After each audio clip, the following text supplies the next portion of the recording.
నమస్తే welcome to S9 TV ఇప్పుడు headlines చూద్దాం. తెలుగు రాష్ట్రాల్లో ఘనంగా ముక్కోటి ఏకాదశి వేడుకలు. చంద్రబాబు నివాసంలో చండీ యాగం సుదర్శన హోమం. స్టేజ్ ఎక్కుతూ కింద పడిన గవర్నర్ తమిళిసై సౌందరరాజన్. నేడు వైకుంఠ ఏకాదశి కావడంతో తెలుగు రాష్ట్రాల్లోని ఆలయాలు భక్తులతో కిక్కిరిసిపోయాయి. తెల్లవారుజాము నుంచే భక్తులు ఆలయాలకు పోటెత్తారు. ఇక ముక్కోటి ఏకాదశిగా పిలిచే ఈ రోజున ముక్కోటి దేవతలు భూలోకానికి వచ్చి శ్రీ మహావిష్ణువును పూజిస్తారని పురాణాలు ఘోషిస్తున్నాయి. అంతేకాదు ఈ రోజున ఆలయాల్లో ఉత్తర ద్వారం ద్వారా స్వామిని దర్శిస్తే పుణ్యం వస్తుందని భక్తుల విశ్వాసం. ఈ తెల్లవారుజామున నుంచే 1:45 వైకుంఠ ద్వారాలు తెరుచుకున్నాయి. ఇక తిరుమల శ్రీవారిని వైకుంఠ ద్వారం గుండా దర్శించుకునేందుకు సుప్రీంకోర్టు మాజీ CJI justice NV Ramana, high court న్యాయమూర్తి justice Ravindrababu, justice Hima Kohli, justice LL Bhatti, justice Shyam Sundar, justice Tarala Rajasekhar, Karnataka governor Thaawar Chand Gehlot, AP మంత్రులు పెద్దిరెడ్డి నారాయణస్వామి, ఉషా శ్రీచరణ్, మెరుగు నాగార్జున, చెల్లుబోయిన అంబటి రాంబాబు, కారుమూరి గుడివాడ అమర్నాథ్, రోజా, ఎంపీలు ప్రభాకర్ రెడ్డి, రఘురామకృష్ణరాజు, సీఎం రమేష్, ఇక డిప్యూటీ స్పీకర్ వీరభద్రస్వామి, టీడీపీ నేత అచ్చెన్నాయుడు వంటి ప్రముఖులు తిరుమలకు తరలివచ్చారు. తెలంగాణలోని ప్రముఖ పుణ్యక్షేత్రమైన యాదాద్రి లక్ష్మీ నరసింహస్వామి విష్ణుమూర్తి రూపంలో భక్తులకు ఉత్తర రాజగోపురం వద్ద దర్శనమిచ్చారు.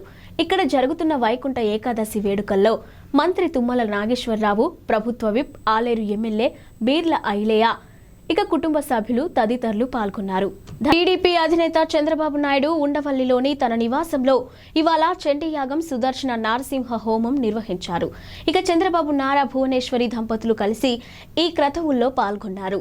ఈ కార్యక్రమంలో టీడీపీ నేతలు దేవినేని ఉమా, ధూళిపాళ్ల నరేంద్ర కుమార్, కొల్లు రవీంద్ర, బోండా ఉమా, నారాయణ, కన్నా లక్ష్మీనారాయణ తదితరులు కూడా పాల్గొన్నారు. ఇక ఏపీలోని మరికొన్ని నెలల్లో ఎన్నికలు రానుండడం, ఇటీవల చంద్రబాబు జైలు నుంచి విడుదల కావడం, నారా లోకేష్ యువగలం విజయవంతంగా ముగియడం తదితర పరిణామాల నేపథ్యంలో చంద్రబాబు ఇంట హోమాలు నిర్వహించడం ప్రాధాన్యత సంతరించుకుంది. దీనికి సంబంధించిన ఫోటోలను తెలుగుదేశం పార్టీ సోషల్ మీడియాలో పంచుకుంది. తెలంగాణ గవర్నర్ తమిళిసై సౌందరరాజన్ శుక్రవారం హైదరాబాద్ JNTUలోని జరిగిన పూర్వ విద్యార్థుల సమ్మేళనానికి ముఖ్య అతిథిగా హాజరయ్యారు. ఈ కార్యక్రమంలో గవర్నర్ వేదిక పైకి వెళ్తూ ఉండగా మెట్లు ఎక్కుతూ ఒక్కసారిగా కింద పడిపోయారు. అయితే 2 చేతులు కిందకు పెట్టడంతో ఆమెకు పెద్దగా దెబ్బలు తగలలేదు. వెంటనే గవర్నర్ వెనుక ఉన్న భద్రతా సిబ్బంది స్పందించి గవర్నర్ను పైకి లేపారు. ఇక దీనికి సంబంధించిన వీడియో సోషల్ మీడియాలో వైరల్ అయింది. ఉత్తరప్రదేశ్లోని నోయిడాలో ఉన్న ఓ ఆఫీస్ బిల్డింగ్లో లిఫ్ట్ ప్రమాదం చోటు చేసుకుంది. ఇక బిల్డింగ్లోని లిఫ్ట్లో 8వ అంతస్తు నుంచి ఒక్కసారిగా కింద పడింది. అయితే దీంతో అందులో ఉన్న 9 మందికి తీవ్ర గాయాలయ్యాయి. 5గురిని ICUలో చేర్చి చికిత్స అందిస్తున్నారు. నోయిడా పోలీసులు తెలిపిన వివరాల ప్రకారం సెక్టార్ 125లోని రివర్ సైడ్ టవర్ బిల్డింగ్లో శుక్రవారం సాయంత్రం ఈ ప్రమాదం జరిగింది. ఈ బిల్డింగ్లోని 8వ ఫ్లోర్లో ఎరాస్మిత్ టెక్నాలజీస్ అనే IT కంపెనీ ఉంది. అందులో పనిచేస్తున్న 9 మంది ఉద్యోగులు ఆఫీస్లో డ్యూటీ ముగించుకొని కిందకు దిగేందుకు లిఫ్ట్లోకి ఎక్కారు. అయితే 8వ అంతస్తు నుంచి లిఫ్ట్ ఒక్కసారిగా కింద పడింది. దీంతో కొందరికి కాళ్లు విరగ్గా, మరికొందరికి చేతులు విరిగాయని, ఇంకొందరికి ఇతరత్ర గాయాలయ్యాయని పోలీసులు వివరించారు. అందరినీ ఆసుపత్రిలో చేయించి చికిత్స అందిస్తున్నట్లు వివరించారు. ప్రస్తుతం 9 మంది ఆరోగ్య పరిస్థితి నిలకడగానే ఉందని వైద్యులు తెలిపారు. టీడీపీ NRI నేత యష్ బొద్దులూరిని ఏపీ CID పోలీసులు శంషాబాద్ ఎయిర్పోర్ట్లో అరెస్ట్ చేశారు. అనారోగ్యంతో ఉన్న తన తల్లిని చూసేందుకు వచ్చిన ఆయన్ను అదుపులోకి తీసుకున్నారు.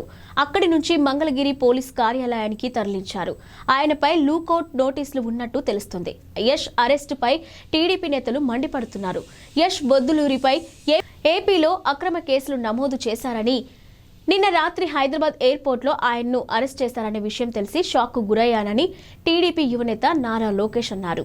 క్రూరమైన ఈ ప్రభుత్వం అరెస్టులు, నిర్బంధాలతో ప్రశ్నించే గొంతులను అణచివేయాలనుకుంటుందని మండిపడ్డారు. ఒక టెర్రరిస్టు మాదిరి ఆయన్ను అరెస్ట్ చేయడం దారుణమని అన్నారు. యష్కి న్యాయం జరిగేంత వరకు విశ్రమించబోమని చెప్పారు. వైసీపీకి చివరి రోజులు దగ్గర పడ్డాయని పేర్కొన్నారు. ఎయిర్పోర్ట్ వాళ్ళు ఇచ్చారు. లుక్అవుట్ మనం చూడొచ్చా అండి? ఆ లుక్అవుట్ మనం చూడొచ్చా? మహిళా ప్రయాణికులకు ఉచిత ప్రయాణ సౌకర్యాన్ని కల్పిస్తున్న టీఎస్ఆర్టీసీకి కీలక విజ్ఞప్తి చేసింది. అయితే తక్కువ దూరం ప్రయాణించే మహిళలు పల్లె వెలుగు బస్సులు ఎక్కాలని కోరింది. తక్కువ దూరం ప్రయాణించే వారు ఎక్కువగా ఎక్స్ప్రెస్లు ఎక్కుతున్నట్లు యాజమాన్యం దృష్టికి వచ్చిందని, ఇక పర్యవసనంగా ఎక్కువ దూరం వెళ్లే ప్రయాణికులు ఇబ్బందులు పడుతున్నారని టీఎస్ఆర్టీసీ ఎండీ సజ్జనార్ తెలిపారు. ఈ సమస్యను అధిగమించేందుకు తక్కువ దూరం ప్రయాణించే మహిళలు పల్లె వెలుగు బస్సులను మాత్రమే ఎక్కాలని ఆయన విజ్ఞప్తి చేశారు. మరోవైపు కొందరు మహిళలు అనుమతించిన స్టేజీల్లో కాకుండా మధ్యలోనే బస్సులను ఆపాలంటూ సిబ్బందిపైకి ఒత్తిడి తెస్తున్నారని, ఇకపై ఎక్స్ప్రెస్ బస్సులను అనుమతించిన స్టేజీల్లో మాత్రమే ఆపుతారని స్పష్టం చేశారు. ఈ మేరకు సిబ్బందికి సహకరించాలని సజ్జనార్ కోరారు. దూర ప్రాంత ప్రయాణికులకు ప్రాధాన్యత ఇచ్చి సిబ్బందికి సహకరించాలని టీఎస్ఆర్టీసీ యాజమాన్యం విజ్ఞప్తి చేస్తుందని ఆయన వివరించారు. ఇక ఆర్టీసీ బస్సుల్లో మహిళా ప్రయాణికులకు ఉచిత ప్రయాణం విజయవంతంగా కొనసాగుతుందని, సహకరిస్తున్న సిబ్బందికి ప్రయాణికులకు అందరికీ ధన్యవాదాలని ఆయన పేర్కొన్నారు. ఈ నెల 9వ తారీఖు నుంచి రాష్ట్ర ప్రభుత్వం చేపట్టిన మహాలక్ష్మి ఉచిత ప్రయాణం మహిళలకి, ఆడపిల్లలకి, అదేవిధంగా థర్డ్ జెండర్కి టీఎస్ఆర్టీసీ యాజమాన్యం చాలా సక్సెస్ఫుల్గా ఇంప్లిమెంట్ చేయడం జరుగుతుంది. చాలా చోట్ల అనూహ్య స్పందన వచ్చింది. రికార్డ్ స్థాయిలో ప్రయాణికులు మా బస్సులో ప్రయాణం చేయడం జరుగుతుంది. బట్ ఈ ఒక పథకం ఇంప్లిమెంట్ చేయడంలో యాజమాన్యానికి, ముఖ్యంగా మన సిబ్బంది కూడా కొన్ని సమస్యలు తెలియెత్తుతున్నావు. ముఖ్యంగా చాలామంది మహిళలు తక్కువ దూరంకి వెళ్ళే వాళ్ళు కూడా మన ఎక్స్ప్రెస్ బస్సులో ఎక్కి దూర ప్రాంతం వెళ్ళే ప్రయాణికులకి ఇబ్బంది కలిగించే విధంగా ప్రయాణం చేస్తున్నారు. వాళ్ళందరికీ కూడా నా తరఫు నుంచి, యాజమాన్య తరఫు నుంచి కోరుతున్నాను, మీరు తక్కువ దూరంలో వెళ్ళే వాళ్ళైతే పల్లె వెలుగు బస్సులో ప్రయాణించాలని చెప్పి నేను మరీ కోరుతున్నాను.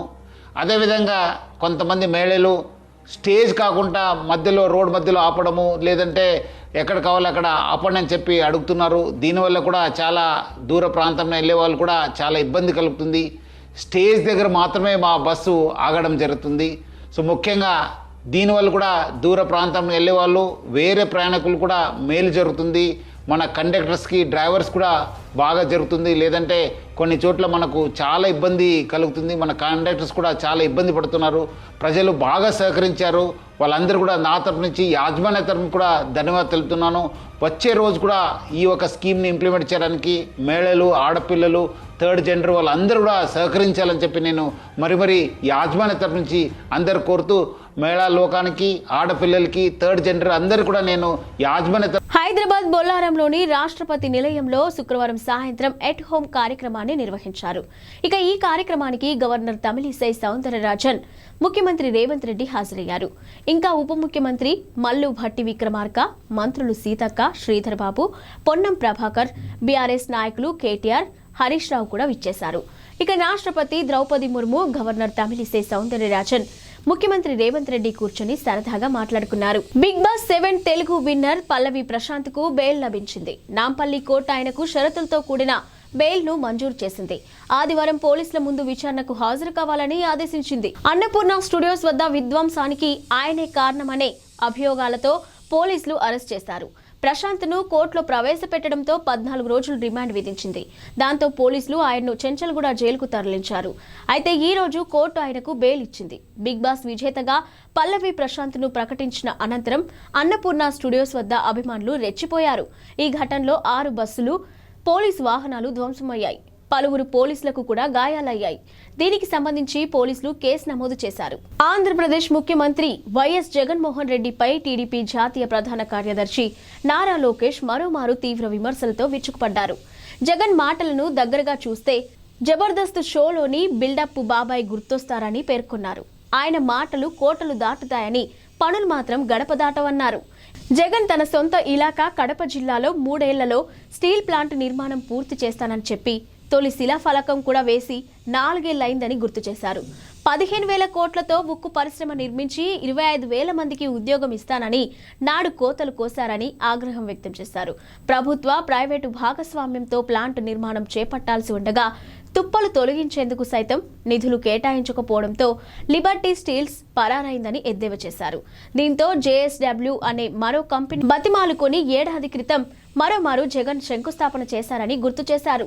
ఇక మరో 3 నెలల్లో పదవీకాలం పూర్తి కానుస్తున్న కడప స్టీల్ ప్లాంట్ పనులు అంగుళం కూడా ముందుకు సాగలేదన్నారు. పులివెందులలో రోడ్ల నిర్మాణానికి బిల్లులు ఇవ్వకపోవడంతో కంకరపర్చి తారు వేయకుండా కాంట్రాక్టర్ పరారయ్యాడని పేర్కొన్నారు. ఇలాంటి దివాలా కోరు ముఖ్యమంత్రిని నమ్మి వేల కోట్లు పెట్టుబడి పెట్టడానికి ఎవరైనా ముందుకొస్తారా అని లోకేష్ ప్రశ్నించారు. శీతాకాల విడిదిలో భాగంగా రాష్ట్రపతి ద్రౌపది ముర్ము హైదరాబాద్కు వచ్చిన సంగతి తెలిసిందే. ఆమె పర్యటనలో భాగంగా బొల్లారంలోని రాష్ట్రపతి నిలయంలో ఎట్ హోమ్ కార్యక్రమాన్ని నిర్వహించారు.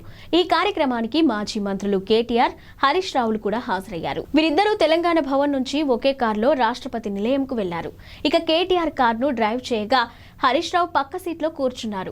మరోవైపు ఈ కార్యక్రమానికి గవర్నర్ తమిళిసై, సీఎం రేవంత్ రెడ్డి, మంత్రులు, ఎమ్మెల్యేలు, ఉన్నతాధికారులు హాజరయ్యారు. బీఆర్ఎస్ పార్టీ ఎమ్మెల్యేలకు కూడా ఆహ్వానాలు అందాయి. దీంతో కేటీఆర్, హరీష్ రావులు ఎట్ హోమ్ కార్యక్రమానికి వెళ్లారు.